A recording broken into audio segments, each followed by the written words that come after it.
Light a campfire and everyone's a storyteller. Join us for some thought-provoking and beyond fireside chats.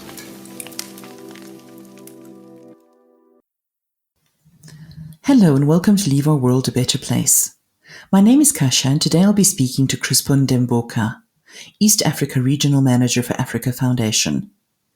Crispo will be speaking to us about the project that Africa Foundation works on in the communities in Kenya, Tanzania and Zanzibar, focusing specifically on healthcare. Crispo, thank you so much for chatting to me today to tell us a little bit about Africa Foundation and the work it does in East Africa. Thank you, Kasia. Thank you. Crispo, before we begin getting into the details of the projects that you work with and talking a little bit about healthcare in particular, I'd like to find out a little bit about yourself and your background. Please, could you tell us a little bit about where you come from and what your background was before you joined Africa Foundation? Thank you, Kasia. My name is Crispo Ndembeka. I come from southern area of Tanzania around Lake Nyasa, a place called Mbamba Bay. But personally, I was born in Tabora, which is central Tanzania, and I spent much of my life around coastal area, that is Tanga and Dar es Salaam. That's where I did my primary and secondary education. Also, my university education in Dar es Salaam. My father was a telecommunication engineer, and my mother was a teacher. So due to nature of my father, our family was moving a lot around the country and also outside the country because my father was working with the East Africa community by that time. So that's the reason for me spending much of my life in different areas. And for me to become a medical doctor, I think there is two reasons to that one. First, my mother used to like to say to me that I would like you to do something with the people, like a service to the people. And by that time, I could see only two options, either a teacher or a medical doctor. And I opted for a medical doctor. And I think the second reason to that, during my childhood, between 5 and 9 years, I spent much of my life in the hospital due to some respiratory issues, like allergic reactions. So I became very familiar to hospital environment. And I think I fall in love with the hospital environments. So it triggers me to become a medical doctor. Thank you. You must have had quite a good hospital experience then. Absolutely. Yeah. So, Crispo, it's in a way it makes sense, but it's also a big move from being a medical doctor to working with Africa Foundation. How did you first become aware of Africa Foundation and the work that it does? And what attracted you to want to work for the foundation? Yeah, thank you, Kasia. I think there is a reason to that one. Like the way that I fall in love with the medical field, but on my final year of study, I lost my mother. And then the hospital environment was not like a very good place for me, especially when we lose a patient in the hospital. All the feelings was coming back to me, and I could feel that the pain those family of the one who they lost someone they're feeling. So I decided that I still want to work with people, but maybe in a different environment. So I started to look for options, and one of my colleagues who was 4 years ahead of me, he was working in the tourism sector. And then I started to check with him, like, how comes a doctor you're in the tourism sector? And then he told me that, no, there is clinics here where we look after guests and staff. So I said, oh, probably that's a place maybe I need to go and work. And then I got invitation from his company to go and relieve him because he was going for his studies. So I went and worked there, and that was Serengeti, right on the Western Corridor. The company he was working was like 16 kilometers from Grumeti Serengeti Tented Camp, which is owned by Beyond. And by that time, Grumeti didn't have a clinic or a medical person on ground. So they used to come to our camp for the medical treatment and so. And then through the chats of the patient from Grumeti, that's where I became aware of the Envion company and its value, like care of the people, care of the land, and care of the wildlife. And to me, that was a very, very good insight. It was speaking a lot to me to what actually I wanted to do. And it happens to a day that one of the patients I was attending was a general manager, but he did not disclose his identity, Okay. Scott. So yeah, so Scott teenager, we were just chatting and so he brought stuff, but also he came in for like consultation. So we chatted like more than 1 hour, and then later, right at the end, he asked me like, if we will have to open a clinic, will you be happy to join us? And my response was direct, like, yes.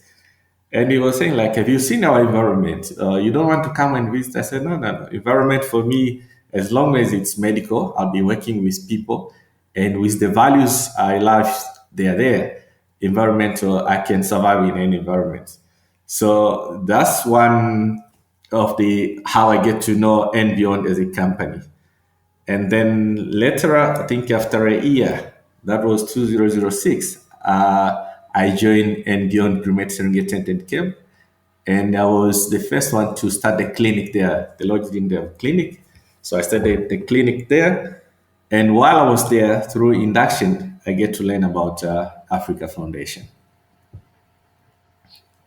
Yes, and then I love the part of the Africa Foundation, the way it is. It's working with people, which it has been my dream throughout my journey.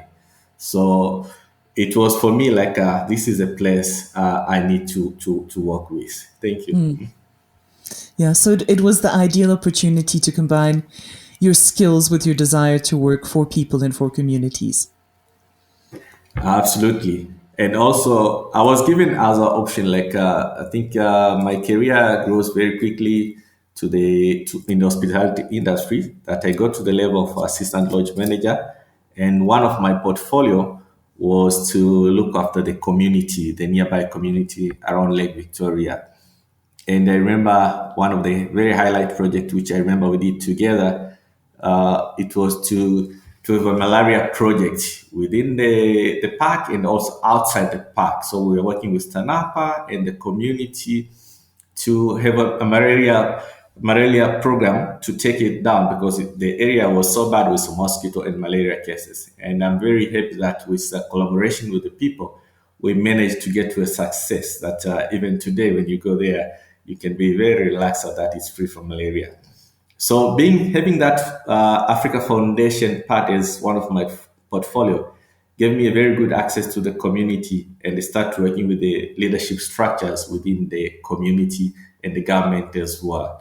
So when it came to opportunity that Africa Foundation, they were looking for someone, a regional program officer, to me it was like, okay, this is my best opportunity now to work with the community. In hospitality, yes, I was working with guests, but here I work with the community program, which they need me more, and then someone else can do the hospitality part. So that's why I shifted to Africa Foundation.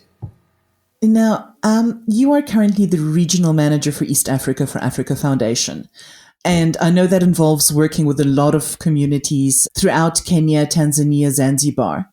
Could you tell us a little bit about those communities that Africa Foundation works with in East Africa? Where are they situated? Who are the people they're made up of? What is the situation that they are facing? East Africa region is very interesting, especially on its geographical distribution. Tanzania and Kenya, and when you talk about Tanzania, it's mainland and Zanzibar. So if we put it into clusters, like we have Lake Manyara cluster, where we have like 3 communities, Moya, Mayoka, Mtoambu. And then you go to Ngorongoro, you get Maasai's community. There are 4 of them, 2 within the Ngorongoro Conservation Area, Motilal and Misigyo, and 2 other communities out of Ngorongoro Conservation Area. And then you go all the way to northern part where you find Clients Camp. You got another 5 Maasai's community which we are working with, Olosokwane, Sero, Meroa, Soitsambu. And then you go across to Kenya It's also Maasai's community, but in a different land. That's where you have Saparingo, Ilitolish, and Emuru Toto. And then back to Tanzania on island side, Zanzibar, where we operate with community neighboring Mnemba. We've got 8 communities which we are working there. So in terms of the culture, you can see it's a different culture from the coastal culture to Maasai culture and to other tribes which they are not Maasai, they are not from coastal. So even the challenge for those communities, they differ because of the culture backgrounds on those communities. So in terms of our East Africa region distribution, that's how the structure it is. And in terms of the number, we are working to about not less than 30 communities, like 18 community in the mainland, and then 8 community in Zanzibar, and 3 plus to 4 communities in Kenya. So it's a really big diversity and, as you say, quite complicated in terms of cultures and that. And are these are mainly rural communities that you're talking about? Is that correct, Crispo? Yeah, they're all rural communities and neighboring the reserve area. So for Zanzibar, we're talking about marine conserved areas. For Tanzania and Kenya, it's a reserve area around Serengeti, Ngorongoro, Lake Manyala, and Masai Mara. Absolutely. Okay. Now, as Africa Foundation, there are specific sort of categories or impact areas that the projects that you work on fall under. Can you tell us a little bit about those focus areas? Yeah, thank you, Kasia. Our focus area for Africa Foundations, with the fact that these are rural communities, we'll focus, I'll say 4 categories. First is education, and then secondly is health. Thirdly is IGA, income generating activities. And the fourth one is environmental awareness. So those are the 4 main categories which we are focusing. And the rural areas on those 4 categories, all of them, they go so deep when you want to work with them on that aspects. The access to education has been a very serious challenge to those rural areas. When you say access to education, it means first you are looking at a conducive environment for studying, like a very good classrooms, good accommodation for the teachers, and then also the number of students in the classroom. Let's take an example that for Tanzania, the same as Kenya, like the average number of students or the ratio in the classroom is 46 students in the classroom, but you'll find a classroom with 120 students. So just put a picture of a classroom which is meant for 46 and it's got triple the number because you got 120. So the teacher, even for him or her to see the children and to access or to have the direct interaction with the student, it's a bit of a challenge. And then you come to the medical side, the access to a proper medical services. We're talking about the structures, that the proper clinic with the good facilities, with the medical supplies, and then we are talking about the health workers because we might have buildings, but you don't have medical supplies, you don't have medical practitioners. So we're also working on that category, like building up clinics, building up accommodation for health workers, collaborating with the government for the medical supplies and running of the clinics. And then also on health, we're talking about access to a safe water. Yeah, rural areas that the water system is not well developed yet. When we're talking about water access in African countries, so the same case to Tanzania and Kenya, that's still a challenge. So this goes to the mother first, and it goes to the children, and then it also goes to the fathers, that to the access to the proper source of water. And then on IGA is our income generating activities. This is focusing on improving the livelihood of the family. like what the family can get for a day for them to survive. So we are trying to work with the small groups in the community to give them access to the projects or to become entrepreneurs so that they can have they can improve their livelihood for a day to day. Environmental awareness, this goes with the fact that this rural community, which Africa Foundation and beyond we're working with, they are surrounded by reserve areas. But yeah, you'll find those people, maybe they're living 15 kilometers from Gorongoro or from Serengeti, but they only see is like tourism cars passing, they see tourists, but they never have access to those reserve areas. So the awareness for them to become the future ambassador. This we are talking about the students, but also the teachers and the others from the community. That's why are we having this treasure? Why do we have Serengeti? Why should they take care of Gorongoro? Why should they be considered for the marine conservation?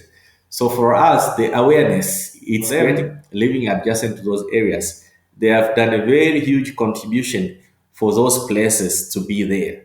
So they should be recognized. They should get merit from what they have done in a number of years, and they should be proud to translate that to the next generation in the community. So we do environmental and conservation awareness in these communities. So that's a really big portfolio that you're looking after, and I'm sure it comes with very many challenges. You've spoken a little bit about the challenges that those communities face. In the view of considering everything that's needed, how do you actually identify what projects to prioritize and what is the biggest challenge or the biggest need in a specific community? One thing which I really like, and it has make the work of Africa Foundation and beyond very successful in the community. It's the methodology.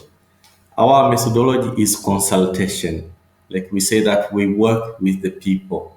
So all the projects are the community led project. So during the process of need identification, community take the leads on the identification of the project.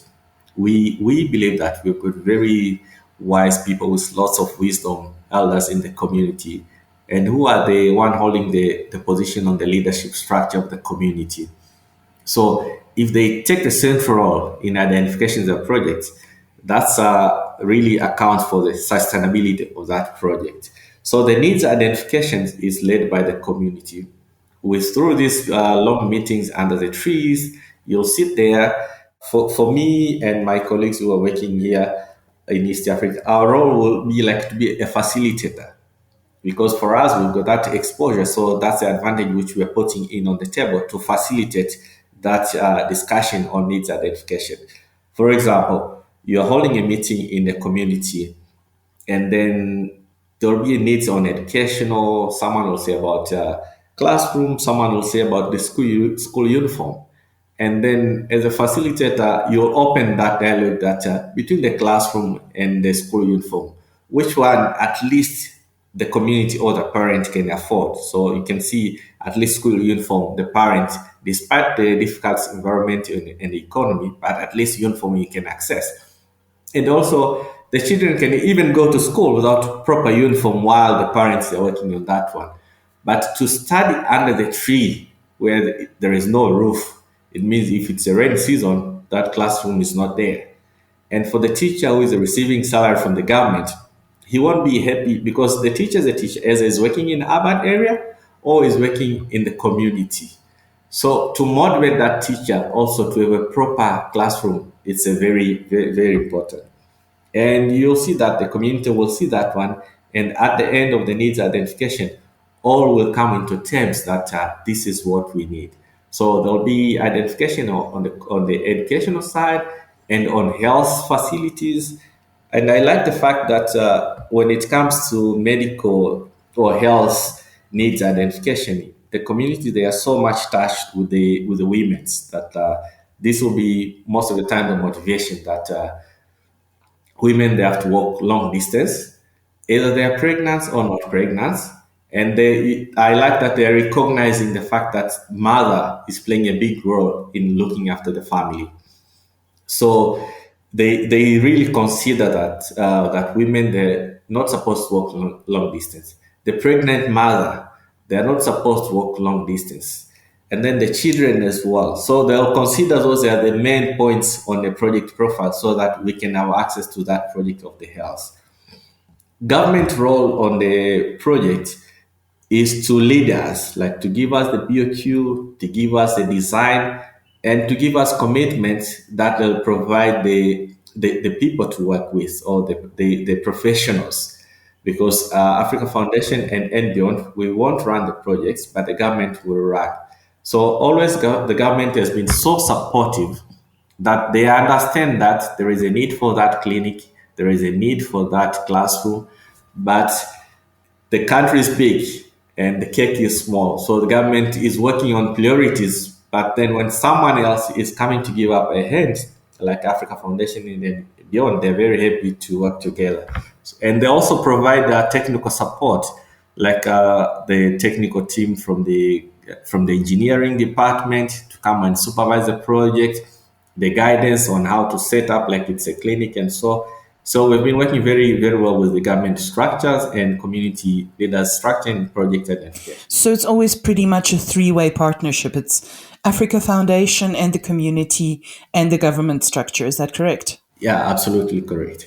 With the 7th of April coming up, which is World Health Day, I'd like to talk a little bit about one of the key focus areas. And I know it's something that's also very close to your heart, and that's providing healthcare to the communities.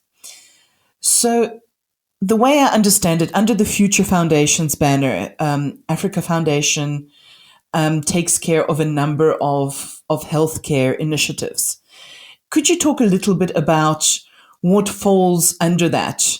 You know, whether it's clinics or access to water or community-based healthcare services. Can you just talk a little bit and tell us a little bit more about those categories of projects that you work on? Thank you, Kasia.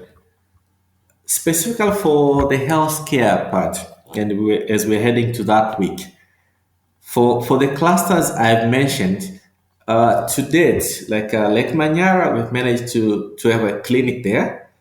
It was not built by us, but we've managed to make it operational because it was owned by a church, and then the church has left long ago, more than 20 years ago. And you can see like here I'm talking about Mayoka Clinic. It gives access to three communities: Moya, Mayoka, and Magara. And between those three communities, to access the next clinic, there is two rivers. So during rain season, those rivers you cannot cross because they don't have proper bridge. So this clinic is all health facilities around there, and it's serving more than 4,000 people. That's a minimum number I can share. And as I mentioned about the culture, so the area before there was lots of local belief, like giving birth at home, and so having a clinic there, and for the government to provide the doctor and the nurse, it means people they've got very close access to those medical practitioners who are living there. So through that relationship, you know that in health there is also a trust issue. It comes to a very good trust that they can even those medical professionals even contribute to the culture changes, like giving birth at home, it's okay. But when there is complication, that's where it becomes very dangerous. So the best option always is to go to the hospital where if there is a complication, the doctor is there and the nurse is there and they've been well trained how to deal with the complication, which will lead to the safety of the life of the baby and the mother. So take an example of Mayoka Clinic that we have the clinic, we have the doctor and nurse, and we've also built a doctor and nurse accommodation. Having those nurses there, you're talking about three staff, but through those three staff, the nurse, how many pregnant mothers have gone through that process to them? How many babies have been delivered by those pregnant mothers? And those babies, how many of them they'll be doing impact to those families? Like we've been there for over 25 years. So now we are seeing those babies now they are in other program of Africa Foundation like CLEF programs, Like now, some of the structures we have, like the youth groups in the community, who they are part of the process from the beginning. That's for Lake Manyara. If I have to talk about a different culture, the Maasai culture, there used to be a culture belief in the Maasai society that hospital is not a good place because whenever you take someone to hospital, he died. And the reason for that, let's talk about Ngorongoro. If you don't have clinic within Ngorongoro, it means the next clinic is to around Karatu, which is very far. And the next proper hospital, another one, it will be like 200 kilometers. So the Maasai, they'll keep the patient at home, treat them with their local medicine and so on, which is not a bad thing. It's a very good one. We've all grew up through that side. But then when there is complication, they need to be someone else to look after that. So it's a type of complication that's a decision will come that let's take this patient to hospital. We are talking about not less than 100 kilometers for the next hospital. And the patient is already on complication. Either it's a pregnant mother, or it's a baby, or it's a father. So through that logistic of getting transport where there is no proper transport, when you get to hospital is a very late stage. And most of the time, this patient will lose his life. So now you see that beliefs comes from there that hospital is not a good place. But the reason for the death of that patient is not a hospital. It's a time lag between from the community, the decision, the transport to the hospital. So having the medical facility there, the clinic, it changes that perception because the doctor is there 2 kilometers, 3 kilometers from there. If it's very far, it's not more than 5 kilometers. They're having health talks within the community. So it changed that. You go to hospital and the patient will be healed. You go to hospital, the mother will give delivery to the baby very safely. So it means hospital is not a bad place. Actually, it's a very good place. And they can also share some of their local knowledge on the local herbs or local medicines. And the doctor will also advise on that, that even the modern medicine, they've been made from the trees and roots and so, but in a way which they can be measured and checked for for side effects and so. When you go to the coastal, now I'm crossing over to the coastal area, like to community around Mnemba. The same, that the women's there in the coastal society, the father leaves in the morning to go for a wake or whatever activities will come very late at home. The mother is looking after the family, and the coastal people keep big families, so there will be a lot of kids. So who will be the first person to advise the mother what to be done so that the family can be healthy all the time? It's a medical profession, either it's a doctor or a nurse. And the good thing, we're going to extend that the nurses and the doctors goes around. So in terms of our plans for going forward for the health care, we are trying to, like Mayoka, we have one clinic. We are thinking probably of putting a second one. In Zanzibar now, we're working on a very big project. We are calling it a health center. It's called Kidagoni Health Center. This clinic will be serving more than 4 communities. These people, all these years, their nearby medical facilities is around 20 kilometers for them to access it. And the road, even without 4x4, it's difficult to get to that clinic. So for them having this health center centered there, it will be a very, very good win in terms of the medical access. We have been in a good talk with the government. They really happy for that to happen. Actually, the two vice president and the president have been to the site and they see that it's a need. So you can see that top level of the government, they see it's a need, but because of number of priorities they have done part of it, and now AF we are going to work with them. So this project will start at the beginning of the next financial year. Now we are looking on the groundworks. It's full funded, and then we will take it over from there. If you'll try to picture the impact of that clinic, you can see, because it will take number of years for the government to make that road in or proper. But the clinic, as soon as it's there, it means no need to use bicycle for the pregnant mother. no worries to go to the hospital at night because the clinic is right there. The other lessons, it's a lesson, but it talks to the future, the COVID-19 situation. We all remember that the way COVID came, it was like a war. No one was prepared. So for the rural areas, it was a really challenge, and that is the time where the government and the community we came to work very close, because the facilities which were built in the community, they are the only facilities which they were there for the treatment and for isolation and for awareness. So we really thank the support of the government on that one, on providing they actually for that time they added even more staff to support with the awareness campaign. The COVID facility equipments for protection, they were provided by the government and also Africa Foundation. And it went to an extent where even some of our doctors who are living in the lodges, they were supporting or assisting with the medical awareness. So as to prepare our community for the worst case scenario. We thank God that we didn't get to that stage, but you could imagine like how was it within in the urban areas, then how could it be in the rural areas where the medical facilities are very challenging. So for me, I'm excited about the health week as we're heading forward with the plans which we have for now. That we have a number of the health needs which have been identified. That's why I've mentioned that one. Well, also a clinic for Mallorca, and then we have got just recently finished accommodation for the doctors and nurses at the Zero, that is around Clients Camp. And also, we are working on the water project, which falls also under health category. So we'll be doing a water project at a place called Zero, which is around closer to Clients Camp, around Serengeti, northern part of the Serengeti. And then for Kenya, Emorushoto Clinic has been very good.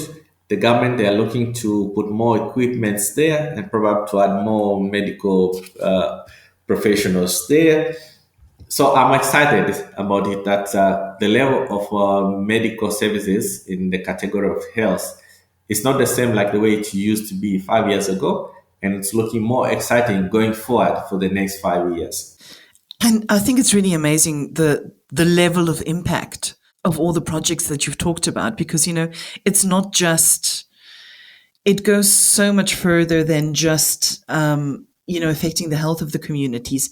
Everything that you've spoken about, the social, the emotional well-being, it really, it's one of those things that permeates through the entire community. So it's quite an amazing aspect of what Africa Foundation does, I believe. Crispo, just to talk a little bit about, your personal feelings. As a medical doctor yourself, what has been the most fulfilling part of seeing the Africa Foundation healthcare projects coming to life? Yeah, thanks, Kesha. I think first I like the fact that I've gone through the medical journey. So during the study, you experience what's happening because you study in the hospitals because that's where you get your exposure and your practice. So you see the challenge which they're there. And then when it comes to practice, like when I started to work first, I started to work in the government hospital. I remember my first day that I was shown my office. It was just a wooden desk and chair, and then nothing else is there. And then the patients come in with a full trust on you that you are the doctor there and you know what to do. And as the in charge, probably even your stock is not that good, so you don't know what case will this patient have.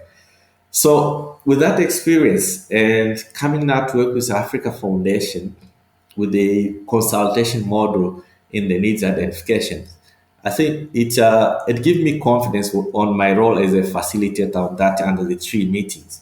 That the community, they see the need of the clinic, but I can also add value that not only the clinic, but what else can be there. We're not talking about the big building, one level, so, but it can be even a single room. But what would be the most important things to have in that single room or two-room clinic? So for me, as a medical personnel, that helps a lot in supporting the community during needs identification process. And the thing I love is consultation. We can always go back to the community and say, please, let's sit down and review this one. And also, it speaks to on fundraising part because donor they come up also with the different way of the way they are seeing the need. They see the need of the clinic, but for them being exposed to the more, I'll say, well-developed world, they see the clinic needs the same need which the community see. They see it in a different way. We might be talking about x-rays to be there, but why we don't even have only a derival bed for the community. So even in terms of the budget, so I can advise that the budget which you think that it's very small can make a very serious impact in the community. I can give an example. There was a doctor who was a guest in one of the lodges, and he visited one of the clinic and found that there were no power there for the doctors maybe to do the service at night.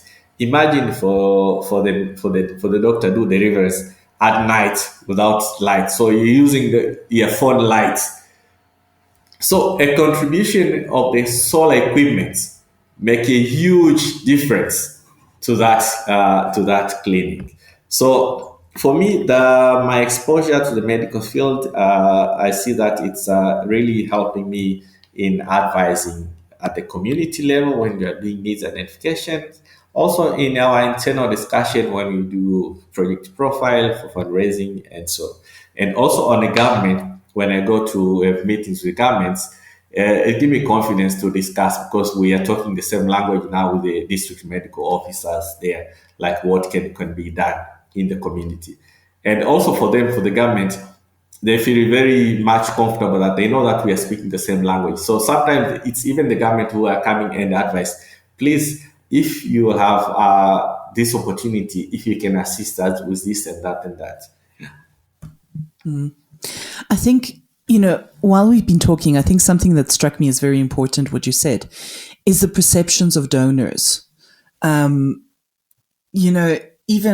Even in our conversation, when you spoke a little bit earlier about how communities have to travel 20 kilometers to a clinic, many people, in countries with a well-developed transport infrastructure, people might think, well, 20 kilometers is nothing. But you have to remember, you have to understand that you're dealing with an area where that's extremely rural, where there are no roads, where a 20-kilometer journey could take a whole day. So I think it's absolutely fascinating that changing of perceptions and that kind of working with assumptions that people might have. I think that must be a very, very important element of what you do as well. Yes, Kasia. And on that subject of the 20 kilometers, imagine that we are talking about during dry season. What about during rain season? That it's raining, heavy rain period, and someone has to go to hospital. And probably this person has got pneumonia. And so, like, if it's Ngorongoro, where the weather is very cold and you have to walk through the rain. So it's very, very important in a donor perspective to understand the need. So back to consultation model of Africa Foundation. It does not only work in the community, but also it works when you are in the discussion with the donor to understand the projects. Because understanding the projects, it really counts for the impact of that project at the end. Crispo, this might be a little bit of an unfair question, and I'm just throwing it in here. Do you have a favorite project that you've worked on for such a long time and you've seen the impact of, and it has a special place in your heart? Thank you so much, Kesha. I'm sorry. It's a little bit like asking you about if you have a favorite child. I understand. No, it's very fair. It's very fair. I'll start by saying before that favorite project, I'll say for me, the day where I feel that I'm really enjoying with my heart is usually the day of the handover. And I always don't like to sit at the high table. For me, it's not my pleasure. I like to sit at the back and see how the community they are enjoying that day. We might be talking about the dances, traditional, which is there, the food and drinks, but it's more than that. It's more than that. The way the people they see it, like wow. So now we have our own clinic. Now we have our own secondary school. So back to your question. Currently, I'll talk about the Tarragate Secondary School in Mhm. Moya, Mallorca. Yes. Yeah, for me, that's it's really touching my heart. Firstly, the way we came to that project during the needs identification, because Moya and Mallorca, they are two communities with like 10 kilometers distance in between. So they've got two leadership structures differently at the village level. At the district and government level is one district. So the needs comes from both community meetings on the identification process. And then when we went to the government, they also mentioned needs. Both community, Moya and Mallorca, have got primary schools. It means they've got enough number of students to feed the secondary school. And then these two community, they have two rivers which you have to access the next secondary school, which is called Magara. And by that time, or even Magara Secondary was full. So it's like it's overcrowded. So even if we want to support Magara, like building a dormitory or classroom, it was not possible. So instead, probably of solving the problem, probably you're adding to the problem because you putting dormitory means more students and more load to the teachers. So we went to the option of these secondary schools. But when you're talking about secondary school, you're talking about classroom, admin blocks, ablutions, laboratories, physics, chemistry, biology, uh, and then it's a challenge to that. I mean to that stage. So in terms of budgets, that's a high budget you're talking to have all those structures because you cannot have a secondary school without laboratory.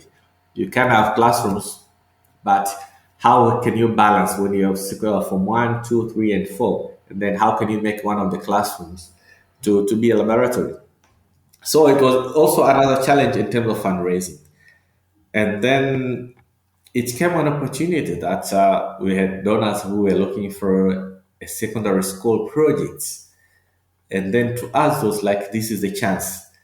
We tried so much. I remember in the office dialogue to try to make the budget sounds reasonable, but it was tough with the structures I mentioned. Yeah. So at the end, the lower we tried, that's what we could share with the donor. And I'm glad that when we shared, it didn't took longer. It was like a year we had a donor, and for me, the donor stands up to be Tarrageti, the shareholders for and beyond. So with my journey of how did I come to and beyond is because of the value, care of the people, wildlife, and land. And now the donor himself is going to an extraordinary end to support the community. To me, that was really, really heart touching. I mean, how can I explain that legacy? How can I say that or share with my granddaughter or sons that I was part of that process, that my hand was also part of that process. And to make it more exciting for me, when we had the funds to start phase one, which the government allow us to do it in phases because it's a big project, then COVID-19 came. So while you have everything, and then COVID-19 came like an obstacle that you cannot do this project because now you have to go to isolation. So it's a project which we implemented. If you could see the pictures of it, we are conducting meeting outside, standing like 2 meters distance between each other. Yeah. You remember the first wave where everyone was like so emotional, Yes. scared. Like you're scared Yeah. of even of yourself. Like probably my hand, this one is not clean. This one is not Yeah. clean. And now we're glad that the government that give us permission to go and do it. I remember in our meeting with our operations manager, we were saying that we have COVID, but COVID will pass. After COVID, there'll be life, and this project will be highly needed because we'll need space for the kids to study. So these classrooms, they are very, very important. And the government went further. They say these facilities will help us in more number of things. So then we proceeded with the project. So we started that project in the middle of the pandemic. And then we had the supplier and the good part of consultation that the village leadership play a very good role in supervision of the projects. And then it comes to the end that the first phase was completed. And what a joy for me to see today that the students are there already started when phase one is completed. And it was more exciting when I visited there like 3 weeks ago. I found that they've got now they've got 8 classrooms. It was in our plan. It was 4 classrooms at the beginning, and then the second phase was 2 classrooms and teachers accommodation. Because the government came so well on board, on the initial plan, we thought the government will bring only 4 teachers, but the government brought in 11 teachers. So even the accommodation we planned was not enough. So we had to change the phases that we need to have more accommodations. And then what I found 2 weeks ago is that year two, they are staying at the school. We don't have dormitories yet, but the parents and the school leadership and the village leadership, they say they want the best performance. So they have extra classroom. They put mattress there and the mosquito nets.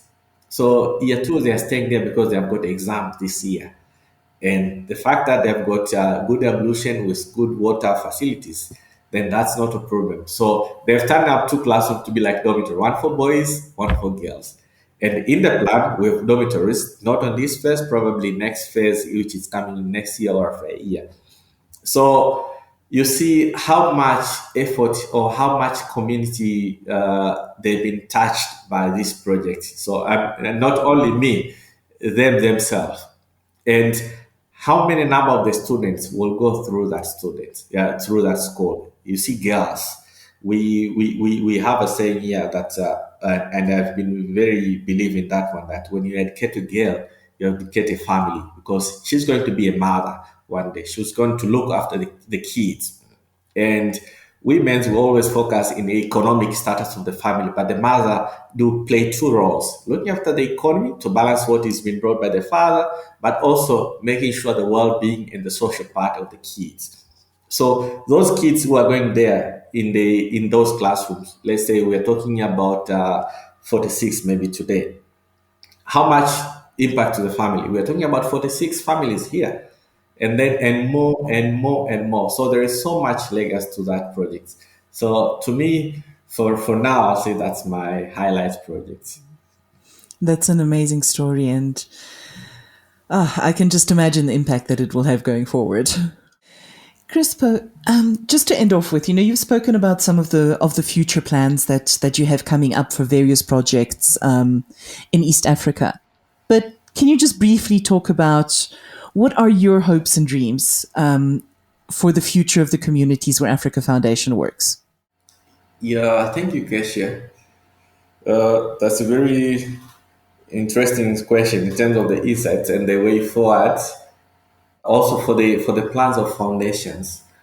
Uh, our motto in Africa Foundation, we have been saying empowering community, enabling conservation. So conservation is a backbone here, but then empowering community uh, play a big part because at the end of the day, what we are looking forward for me is like the community to play that role of facilitator, which I'm playing now. That seeing people in a different, seeing things in a different way, like from the needs of identification of the project, from project supervision, the maintenance of the project, the ownership and sustainability. we spoke about the three dynamics in the projects, that's community, Africa Foundation and beyond, and government. So government, at first, we thought that they'll be taking the sustainability part, making sure that the project is running, but at the same time, they are looking after the structures because after the number of years, definitely you'll need to repair the buildings, the water system, and so. But due to the government having a lot of tasks on their plate, because number of people is increasing day and day. Like taking example like Tanzania, 20 years ago it was like 40 million people. Now we're talking about 55. This year we'll have another census. We don't know what's the number, but it's a really serious high number. So it's like doubled. So it means government will never have that opportunity to look on some of the aspects which they believe they could do. And who will take that role? It's the community. So that's what empowerment. So when it comes to a stage where the community have been empowered, their livelihood have been improved to an extent that they can contribute even a few shillings to repair, to paint a classroom, to do this and that. That's for me. It's what I'm really looking forward to see, and I can see it's already happening. I can give an example, like in Ngorongoro at Misigio Clinic. When the clinic started, the government brought in only a doctor, but then the community, through their own contribution, they had a nurse who was working there, and they were paying through their own contribution. And the same happened also at the clinic at Lake Manyara. So that defined the sense of empowerment to the community. Now they are seeing it like it's not the government role to bring someone and pay. Yes, it's a government role, but we are the one living here and we are the one looking at this service. So we can also play our part. So in a bigger vision, for me, that's what I'm seeing. If we're talking about Zanzibar now with the direction of the blue economy, what will the community are seeing on the marine conservation? What are we talking about when we're talking about coral reef maintenance? Like when you're talking about coral reefs, like you're talking about a nursery or a garden where that you grow up trees and then you take them to somewhere else. So this coral reefs is where you got all your fish and so octopus and so grow up.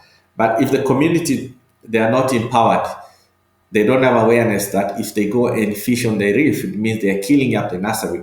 So after 10 or 20 years, we won't have reefs, they won't have fish.